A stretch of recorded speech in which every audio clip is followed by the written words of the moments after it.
현존하는 대한민국의 가장 센 1금융권의 이자를 받는 SC제일은행의 그 모 상품, 거기에 2억 5천을 준 거하고 똑같은 수익을 얻습니다. 종잣돈 한 푼도 없이.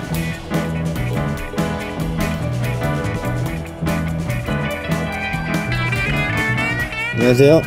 정진TV의 김정진입니다. 지난번에 재무설계란 무엇인가라는 주제로 얘기를 좀 해봤는데, 오늘은 다음 진도를 좀 나가보도록 할게요. 지난번에 했던 걸 좀 복습을 해보면 재무설계가 뭐라고 그랬죠? 리스크 관리라고 얘기를 했어요. 인생에서의 리스크를 크게 잡으면 몸에 관련된 리스크랑 은퇴에 관련된 리스크, 이 두 가지가 있다고 말씀을 드렸는데, 그러면 이 리스크를 준비하기 위해서 나의 돈이 들어가야 되는 건 이제 이해를 하셨어요. 그럼 이 돈이 얼마만큼 들어가야 되는지에 대한 얘기가 나와야 될 거 아니에요. 그 얘기를 하기 위해서 가장 중요한 거, 지출에 대한 얘기를 좀 할 거예요. 왜냐면 많은 분들이 잘못 알고 계신 게, 돈을 많이 벌면 부자가 될 수 있다 이렇게 생각을 하세요. 뭐 맞는 얘기일 수도 있겠지만, 버는 돈의 얼마만큼은 모은다는 전제 조건이 있어야 그 말이 가능한 거거든요. 그러면은 내가 버는 돈의 10%를 저축한다 라고 얘기를 했을 때, 100만 원 버는 사람은 10만 원 밖에 저축을 못 할 것이고, 1억 버는 사람은 1000만 원씩 저축을 할 수 있으니까 그 말이 성립되겠죠. 근데 문제는 뭐예요? 그만큼 돈을 모으지 못한다는 게 문제예요. 바로 지출을 잡지 못한다는 게 문제라는 겁니다. 200만 원 벌어서 20만 원씩 저축하는 사람이 있어요. 근데 한 달에 월급이 1억이에요. 1억인데 100원도 저축 안 하는 사람들이 있어요. 그럼 이 둘을 놓고 봤을 때 나중에는 누가 더 좋은지 아세요? 이 사람 20만 원 저축한 사람이 맞는 거예요. 이 사람이 더 잘 살 겁니다. 나중에는. 왜? 이 사람은 다 썼으니까. 남은 재산이 없잖아요. 다만 좋은 건 하나 있겠죠. 생활 수준은 좋아집니다. 생활 수준은. 그게 다예요.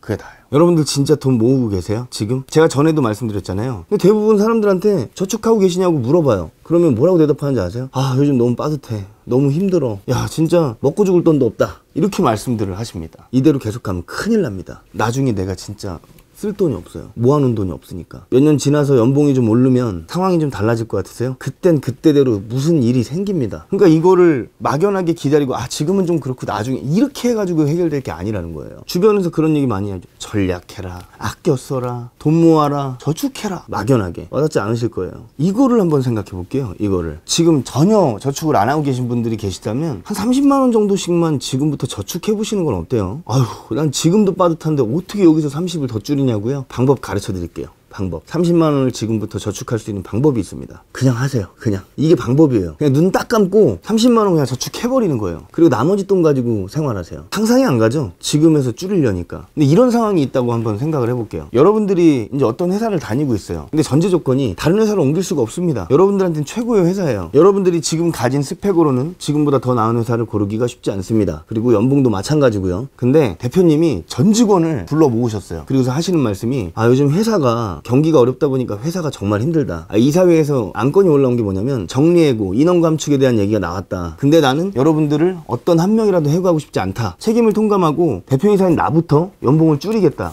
우리는 인원 감축 이런 거 없이 같이 합심해서 이 위기를 극복하자 라고 얘기를 하신 거예요. 그래서 전 직원들을 30만 원씩 급여에서 제하기로 합니다. 뭐 회사가 나아질 때까지 일단 그렇게 해서 버티자고 얘기를 해요. 어떻게 해요? 뭐 다른 회사 갈 수도 없는데 30만 원 깎이더라도 다른 회사보다 연봉 많아요. 거기가. 그렇다고 친다면 그냥 다니는 방법밖에 없잖아요. 그냥 그렇게 다녔어요. 되게 힘들 것 같으세요? 힘들죠. 당연히 힘들어요. 근데 시간이 좀 지나잖아요. 다 적응해요. 그 안에서 방법들이 생겨납니다. 저축은 어떤 사람은 저축할 수 있는 유전자가 있고, 어떤 사람은 저축할 수 있는 유전자가 없어서 못하고, 이런 문제가 아니에요. 그냥 하는 거예요. 그냥 진짜 막상 한번 해보세요. 가능합니다. 근데 그렇게 쭉 지나서 10년이 지났어요. 10년이 지나고 나서 대표이사님이 또 우리 직원들을 불러 모았어요. 사장님이 불러 모아서 하시는 말씀이, 여러분들이 그때 그 희생을 해준 덕분에 우리 회사가 다시 정상화될 수 있었다. 그 희생 정신을 기리고자 회사에서 요즘 실적도 많이 좋아지고 했기 때문에 보너스를 주겠다. 지금까지 받지 못한 30만 원을 10년치를 계산해서 지금 한 번에 주겠다 라고 말씀을 하십니다. 여러분들 기분 어떠실 것 같으세요? 3,600만 원이에요. 자그마치 3,600만 원이 갑자기 생긴 겁니다. 저축은 이런 느낌이어야 돼요. 이런 느낌. 저축을 해서 내 돈이 쌓이고 나서 벌어질 일들에 대한 상황들을 여러분들이 잘 모르세요. 얼마나 달콤한지 그런 부분들을 잘 못 느끼고 계시기 때문에 저축하기가 쉽지 않은 거예요. 지금 당장부터 하셔야 됩니다. 지금 당장부터.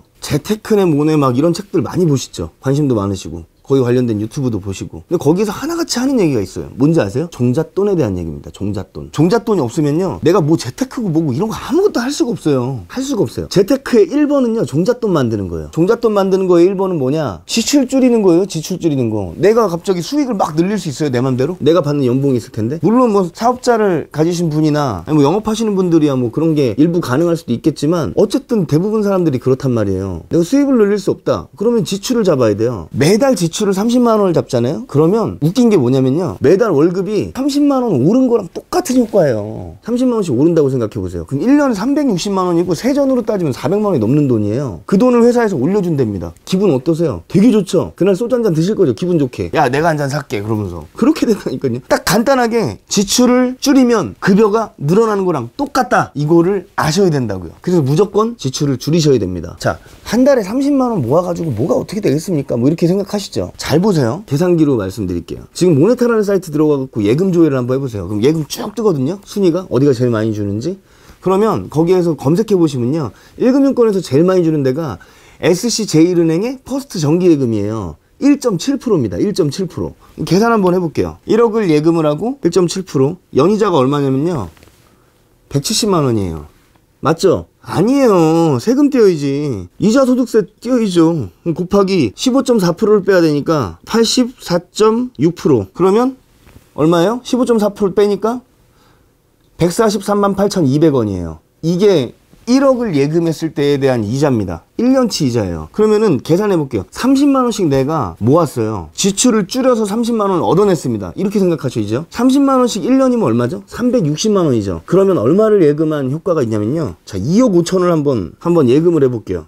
곱하기 1.7% 곱하기 84.6%. 자, 얼마예요? 359만 5천 원이에요. 좀 전에 얘기했죠. 30만 원씩 지출을 줄여서 내가 30만 원을 얻었어요. 이렇게 1년이 지났어요. 그러면 얼마? 360만 원. 2억 5천을 여러분들이 현존하는 대한민국의 가장 센 1금융권의 이자를 받는 SC제일은행의 그 모 상품, 거기에 2억 5천을 넣은 거하고 똑같은 수익을 얻은 거예요. 종잣돈 한 푼도 없이. 이런 부분이라고요. 그런 혜택을 받은 거예요. 2억 5천을 갖고 있지 않음에도 불구하고 이게 이렇게 된 거라고요. 이러면 조금 생각이 좀 달라지시죠.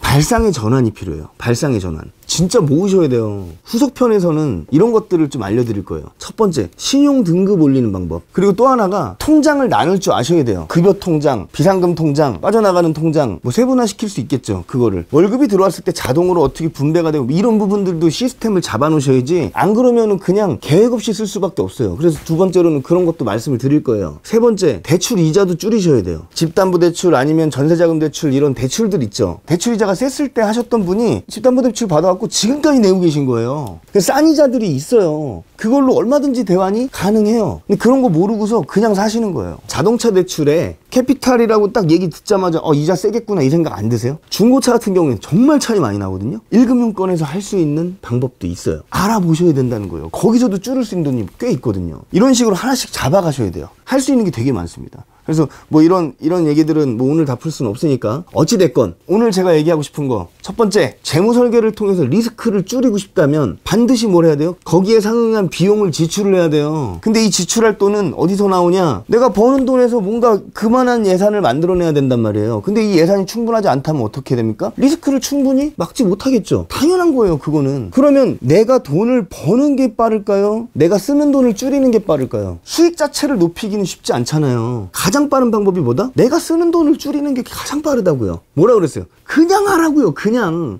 시작하라고. 그냥 얼마를 벌고 얼마를 쓰고 있는지 정확하게 알고 계셔야 된다. 그거를 줄일 수 있는 방법들은 여러 가지가 있다. 거기에 대해서 하나씩 짚어드리겠다. 오늘 말씀드린 내용입니다. 어쨌든 저의 바람은 구독자 여러분들이 저와 함께 부자 되시는 거예요. 어려운 방법들을 말씀드리는 게 아니거든요. 내가 조금만 생각하고 조금만 관심 갖고 조금만 실행하면 얼마든지 가능한 부분입니다. 그러니까 거기에 대해서 이제 진도를 계속 나갈 거니까 잘 따라오시길 바라고요. 지금까지 정진TV의 김정진이었습니다. 감사합니다. 잘 보셨죠? 잘 보셨으면 요 위에 구독, 제 얼굴을 꾹 하고 눌러주시고요. 좋아요도 꼭 부탁드리겠습니다. 감사합니다.